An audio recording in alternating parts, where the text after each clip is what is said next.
தமிழகம் மற்றும் புதுவை மாநிலத்துல பார்த்தீங்கன்னா, இப்போ ரொம்ப வெயிலுடைய தாக்கம் வந்து ரொம்ப அதிகமா இருக்கு. எல்லா மாவட்டத்திலயும் பார்த்தீங்கன்னா, கிட்டத்தட்ட 100 டிகிரி தாண்டி ரொம்ப வெயில் அடிச்சிட்டு இருக்கு. போதாக்குறைக்கு இது எலக்ஷன் டைமா வேற போயிடுச்சு. எலக்ஷன் டைம்ல வேட்பாளர்கள், கட்சி தொண்டர்கள் எல்லாரும் வெயில்ல அலைஞ்சு திரிஞ்சு ஓட்டு கேட்க வேண்டிய ஒரு சூழ்நிலை உருவாயிடுச்சு. கடந்த வாரம் கூட பார்த்தீங்கன்னா, ஒரு வேட்பாளர் வந்து மயங்கி விழுந்திருக்கிறாங்க. ஸோ இந்த வெயிலின் தாக்கத்த குறைக்க நம்ம வந்து என்ன செய்யணும்? பொதுவா வெயில்ல பார்த்தீங்கன்னா, நம்ம உடம்புல ஏற்படக்கூடிய முதல் மாற்றம் வந்து நம்ம உடம்பு வந்து சூடாகுறது. இதுக்கு வந்து நாங்க ஹைப்பர் தெர்மியான்னு சொல்லுவோம். இந்த ஹைப்பர் தெர்மியா ஏற்படும்போது, நம்ம உடம்பு இயற்கையாவே தன்னை வந்து குளிர்விச்சுக்கும். அதுக்காக நெறைய அந்த டைம்ல நெறைய வேர்வைகள் நம்ம உடம்புல நெறைய வந்து உருவாகும். அது இல்லாம நம்ம உடம்புல ஏற்படக்கூடிய உஷ்ணத்த வந்து நம்ம மூச்சு காத்து வந்து வெளியேறும்.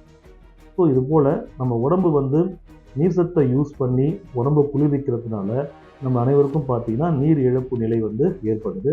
அதுக்கு பேர் தான் டீஹைட்ரேஷன் சொல்லுவோம்.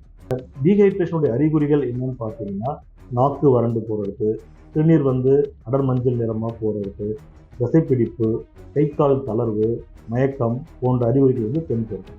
பொதுவா இந்த வெயில் வந்து குழந்தைகளையும், முதியவர்களையும், வெயில்ல ரொம்ப நேரம் நின்னு வேலை செய்றவங்க, பிபி, சுகர் உள்ளவங்க, அதிகம் பயணம் செய்றவங்க, இவங்கள வந்து இந்த வெயில் வந்து ரொம்ப வந்து பாதிக்கும். அவங்க அனைவரும் வந்து கவனமா இருக்கணும். ஸோ இந்த வெயிலுடைய தாக்கத்த குறைக்க, டீஹைட்ரேஷன குறைக்க நம்ம என்ன செய்யணும்னா, அதிகமா தண்ணீர் அருந்தணும்.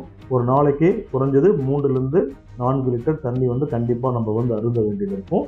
பொதுவா நம்ம சிறுநீரகம் வந்து வேலை செய்யறதுக்கு நம்ம ஒரு நாளைக்கு 1.8 லிட்டர் 60 கிலோ உள்ளவங்க 1.8 லிட்டர் தண்ணி அருந்தணும். அதாவது 1 கிலோவுக்கு 30 எம்எல். இந்த மாதிரி டிமாண்ட் இருக்கும்போது, வெயில் ரொம்ப அதிகமா இருக்கும்போது டபுள் ஆகுறதுக்கு சான்சஸ் இருக்கு. ஒரு நாளைக்கு 1 கிலோவுக்கு 60 எம்எல் தண்ணியாவது நமக்கு வந்து தேவைப்படும். ஒரு எக்ஸாம்பிள், ஒரு 20 கிலோ உள்ள குழந்தை வந்து கண்டிப்பா வந்து 1.8 லிட்டர் தண்ணி வந்து அருந்தணும். இதை நம்ம தண்ணியா குடிக்கணுன்ற அவசியமும் இல்லை. நம்ம வந்து இது வந்து மோர் குடிக்கலாம், கூட சேர்த்து இளநீர் குடிக்கலாம், பழச்சாறு அருந்தலாம், லெசி அருந்தலாம் நம்ம. பட் செயற்கை குளிர்பானங்கள், ரசாயன பொருட்கள், கலர் பொடிகள் கலந்த திரவங்கள், இதெல்லாம் மது, சிகரெட் கண்டிப்பா இதெல்லாம் வந்து வெயில் காலத்துல பிடிக்கவே நம்ம வந்து கூடாது. ஓகேங்களா? அதே போல ஃப்ரிட்ஜில் இருந்து எடுத்து தண்ணி உடனே சில்லுன்னு குடிக்கக்கூடாது. ரொம்ப சில்லுன்னு தண்ணி குடிக்கும்போது நம்ம தொண்டை வந்து பாதிக்கும். அது இல்லாம ஃப்ரிட்ஜில் இருந்து எடுத்து வெளியே வச்சு ஒரு அரை மணி நேரம் கழிச்சு நல்ல அறை வெப்பநிலைக்கு வந்தவுடன் அந்த தண்ணீரை குடிப்பது தான் வந்து ரொம்ப நல்லது. அப்புறம் வெயிலுடைய தாக்கத்தை குறைக்க நம்ம கண்டிப்பாக ஒரு நாளைக்கு 2 முறை வந்து நம்ம குளிக்கணும். அதுபோல் ஒரு நாளைக்கு 3 அல்லது 4 முறை கை கால்லாம் வாஷ் பண்ணி கை கால் கழுவுறது வந்து உடம்பை வந்து குளிர்ச்சியாக்க வந்து நமக்கு வந்து உதவும். முக்கியமாக இந்த காலை 11 மணி முதல் மதியம் 3 மணி வரை வெளியே செல்றதை வந்து கண்டிப்பாக நம்ம தவிர்க்கணும். அவசியம் ஏற்பட்டால் ஒழிய கண்டிப்பாக வந்து தவிர்க்கணும். அப்படி வெளியே போகக்கூடிய சூழ்நிலை ஏற்பட்டதுனாலும் தலைக்கு கேப் அணிவிச்சுக்கணும், கொடை யூஸ் பண்ணிக்கணும், காலுக்கு வந்து நம்ம வந்து செருப்பு போட்டு வெளியே போகிறது வந்து ரொம்ப ரொம்ப நல்லது.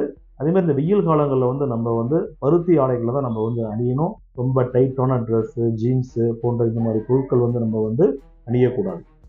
தேர்தல் பிரச்சாரத்தில் ஈடுபட்டுள்ள வேட்பாளர்கள், தொண்டர்கள் கண்டிப்பா என்ன ஃபாலோ பண்ணணும்னா, தண்ணீர் நிறைய அருந்தணும். மோர், இளநீர், பழச்சாறுகள் இதை வந்து கண்டிப்பா அருந்தணும். போகிற இடங்கள்ல ஈஸியா செரிக்கக்கூடிய உணவுப் பொருட்களை எடுத்துக்கணும். நிறைய காய்கறிகள், பழங்கள் எடுத்துக்கணும். ரொம்ப ஹை புரோட்டீன் டயட், கொஞ்சம் அசைவ உணவுகளை வந்து தவிர்க்கிறது நல்லது. பிரச்சாரத்தை வந்து முக்கியமாக காலையிலையும் மாலை நேரங்களிலும் மெதுவாக வைத்துக்கொண்டு காலை 11 மணி முதல் மதியம் 3 மணி வரை பிரச்சாரத்தை வந்து முடிஞ்ச அளவு தவிர்க்கிறது நல்லது. அந்த மாதிரி சமயங்களில் இன்டோர் பிரச்சாரமா ஒரு இடத்துல கூடி ஏசி ஹாலில் நின்று பேசுறது வந்து ரொம்ப ரொம்ப நல்லது. வெளியே செல்லும் போது கண்டிப்பாக எல்லாருமே அனைவருமே ஒரு கொடை யூஸ் பண்ணிக்கிறது, கேப் யூஸ் பண்ணிக்கிறது, காலுக்கு செருப்பு போட்டு அணிந்து ஓட்டு கேட்கறது வந்து ரொம்ப ரொம்ப நல்லது. முக்கியமாக வந்து இந்த முதியவர்கள் அவங்க வந்து பிரச்சாரத்துக்கு செல்லும்போது கொஞ்சம் அதிக கவனத்துடன் செல்லுமாறு நாங்கள் கேட்டுக்கிறோம். இப்போ சப்போஸ் வெயிலில் பாதிக்கப்பட்டு ஒருத்தர் மயக்கம் அடைகிறாங்கன்னா நம்ம உடனே என்ன செய்யணும்னா, இந்த மயக்கம் போட்டு விழுந்தவரை உடனே ஒரு குளிர்ச்சியான இடத்துக்கோ உடனே வந்து அவரை ஷிஃப்ட் பண்ணணும். வீட்டுக்குள்ளேயோ குளிர்ச்சியான இடத்துக்கோ ஷிஃப்ட் பண்ணிவிட்டு முதல்ல அவருடைய ட்ரெஸ்ஸஸ்லாம் வந்து கொஞ்சம் ரிமூவ் பண்ணி அவரை கொஞ்சம் லூஸ் ஆக்கணும். மேலே ஃபேன் இருந்துச்சுன்னா ஃபேனை போட்டு உடம்பை வந்து குளிர்விக்கணும். ஒரு சுத்தமான துணி எடுத்து தண்ணியை நினச்சி அவர் உடம்பு ஃபுல்லாக வந்து தேய்ச்சி விடணும். இதை விட முக்கியம், மயக்கம் போட்டு விழுந்தவரை சுற்றி யாரும் கும்பல் கூடக்கூடாது. ஒரு விலகி அவர் மேலே வந்து நல்ல காற்று படுற மாதிரி எல்லாருமே வந்து ஒதுங்கி நிற்கணும். அதுக்கப்புறம் ஓரளவுக்கு மயக்கம் தெரிஞ்சதுக்கப்புறம் தான் அவருக்கு வந்து கொஞ்சம் ஓஆர்எஸோ பழரசமோ அவருக்கு வந்து நம்ம கொடுக்கணும். உடனே அவருக்கு 108 ஃபோன் செஞ்சு அவசர உதவிக்கு ஆம்புலன்ஸ் வர வைக்கலாம். இல்லை பக்கத்தில் உள்ள மருத்துவமனைக்கு அணுகி மருத்துவ உதவியை பெறுவதுன்றது தெரியும்.